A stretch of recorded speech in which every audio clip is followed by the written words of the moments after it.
My name is Aleksander Wierzejski. Welcome to Poland Daily News. As of January 1st new regulation that will change the lives of Poles came into force.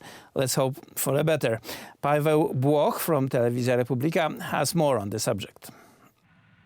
Over 100 Ukrainian soldiers started their month-long training on the Leopard 2 main battle tank in the southwestern Poland base in Świętoszów. President Andrzej Duda and Poland's Defence Minister Mariusz Błaszczak visited the location to watch Ukrainian tank crews training. Poland, which has given Ukraine a company of its Leopards, has appealed to other NATO members to aid the country's struggle against invading Russian forces by supplying its army with Leopard tanks. I believe that these tanks will be a great help to our army. It will be a huge support to our army. And after we master them, after we use them in combat conditions, I think it will have a very great effect. My soldiers have combat experience. They did not come from the street. They have been fighting on our tanks for some time, and therefore it is much easier for them to learn how to use this tank. Currently, we really lack armoured vehicles, and I hope that when we get these vehicles to the front line, they will save many of our soldiers' lives and bring us closer to victory. Andrzej Duda said the Ukrainians will spend a month in training in Świętoszów under instructors from Canada and Norway, among others. We have organised training courses for Andrzej Duda said the Ukrainians will spend a month in training in Świętoszów under instructors from Canada and Norway, among others. We have organised training courses for Ukrainian tank crews to help Ukraine resist the Russian onslaught, Duda said. He added that the Leopard tanks donated by Poland and other countries will hopefully form the nucleus of an armoured brigade for the Ukrainian army. I hope an armoured brigade will soon be at Ukraine's disposal, Duda said. Our instructors, cooperating with colleagues from Canada and Norway, conduct these classes here, very quickly too. Ukrainian soldiers, very experienced tank personnel, who came here straight from the front. These are soldiers who were at the front a few days ago and were fighting. They came here. Just look at those faces. You can see that these are people who have experienced terrible things. The troops are mastering all tasks related to the Leopard tank, the full operation of the Leopard tank, including repairs, which are also performed by the mechanic crew on the Leopard tanks. Minister of Defence Mariusz Błaszczak said that a coalition of states, including Poland, ready to send Leopard tanks to Ukraine was already in formation. He said Leopards donated by Canada were already in Poland and that the machines from Norway were still awaited. Błaszczak added that talks on Leopard supplies with Spain were well advanced. January 1st of a new year. It is usually a time of hope. However, it is hard to be optimistic when a vicious war is going on in a neighboring country and guns and rockets are destroying the lives of residents of Ukraine. Despite the huge sums invested into support of Ukraine by Poland and other Western countries, the needs are still greater than the capacities. One thing is certain, this war will continue to define the reality in Europe, and Poland will help as much as it can. The European Union has been preparing its 10th package of sanctions on Russia for its invasion of Ukraine.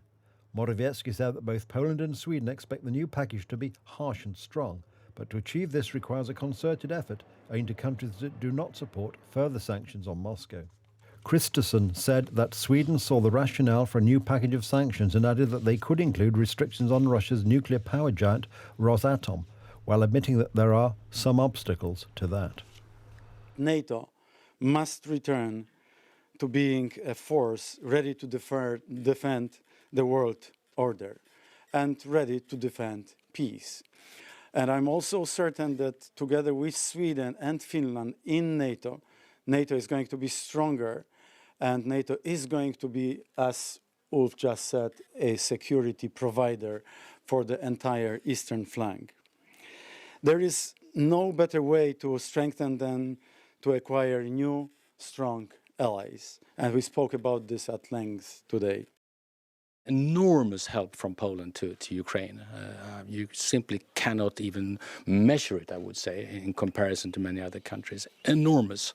And that impresses all of us, I would say. And of course, secondly, the very clear and early and firm support for the Swedish and Finnish accession, early in ratifying, very clear in support, also in contact with our Turkish friends. So I very much appreciate that. Tourists in Romania's Carpathian Mountains spent part of their festive season at a hotel made out of blocks of ice. The Hotel of Ice has been built since 2005 using ice carved from Lake Balea, more than 2,000 meters above the sea level, in one of the snowiest areas of Romania. On Friday, the Central Anti-Corruption Bureau began verifying the accuracy and truthfulness of former Foreign Minister Radosław Sikorski's financial declarations. The control concerns, inter alia, the financial benefits received by the member of the European Parliament from the United Arab Emirates. This is the simplest, most ethical thing. Well, he is an active Polish politician who takes money from foreign governments and sees nothing wrong with it. It is shocking. Solidarna Polska announced that it would send a letter to the President of the European Parliament to introduce the Lex Sikorski rules, which prohibit MEPs from combining functions that may raise doubts. Today, Solidarna Polska, for its part, submitted a request to the Internal Security Agency to investigate whether Sikorski met the Russian foreign minister during his stay in New York, which was paid for by the United Arab Emirates.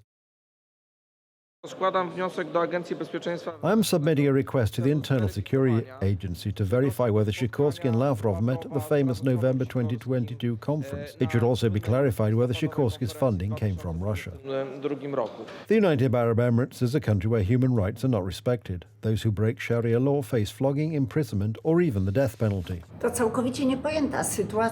is a situation that is utterly incomprehensible. The politician who is attacking his own country for allegedly lacking the rule of law is at the same time being paid by or working on behalf of the UAE, a country that is not democratic, a country where there is no rule of law whatsoever.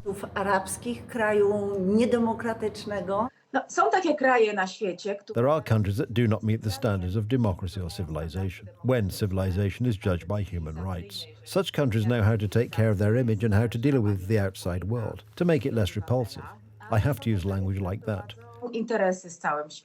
Despite the brutal war on Poland's eastern border, the United Arab Emirates continues to do business with Russia. In January, the United States sanctioned an airline that supports the Wagner Group. Kratal Aviation is an aviation company headquartered in the United Arab Emirates. The Wagner Group uses aircraft supplied by the company to transport personnel and equipment between the Central African Republic, Libya and Mali. Kratal has been identified as a contributor to the conflict in the Central African Republic in connection with material assistance, sponsorship, provision of financial, material, logistical or technological support, as well as goods and services to the Wagner Group. The Wagner Group is a mercenary unit made up mainly of prisoners. It is known worldwide for supporting the Kremlin regime during its invasion of Ukraine. Because Prigozhin wanted his army to be better than the Russian army and its commanders, the role of the Wagner Group in the fighting of Ukraine is enormous.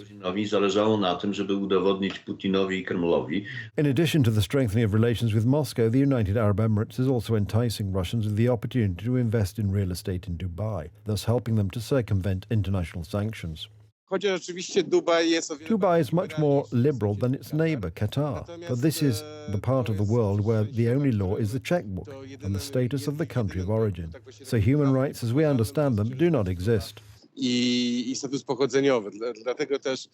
Radosław Sikorski received about $500,000 from the United Arab Emirates over the past few years. The former Polish foreign minister was an advisor at an international conference hosted by the authorities in Abu Dhabi. That's the news for January 1st, 2003, and whatever this year will bring. We will be there reporting the most important stories.